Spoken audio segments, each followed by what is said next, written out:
Hello, I'm Michael Socavetta.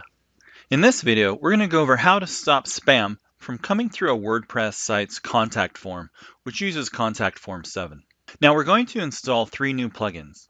First, Akismet, which is already installed here. Click Activate. This plugin isn't free, but it's worth it, and they have the best cost I've ever seen. Name your price.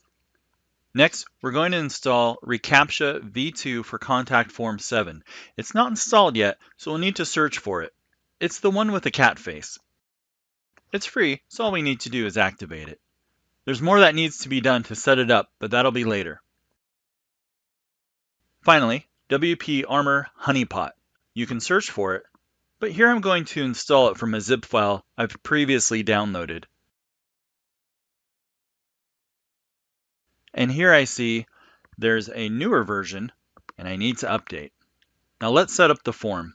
In the contact menu on the left-hand side, select reCAPTCHA. This client prefers the I'm not a robot box, so that's why we're going with V2 instead of V3. Go to Integration and scroll down to reCAPTCHA.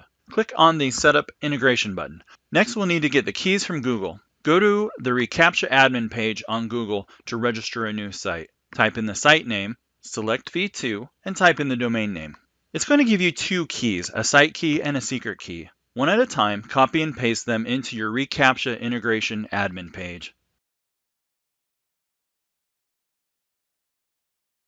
Click Save, and now we have one last step, to place the CAPTCHA box in our contact form. Put your cursor where you want the box to go, click reCAPTCHA in the tag list at the top, and style if you want. Save the form, and that's it. All done.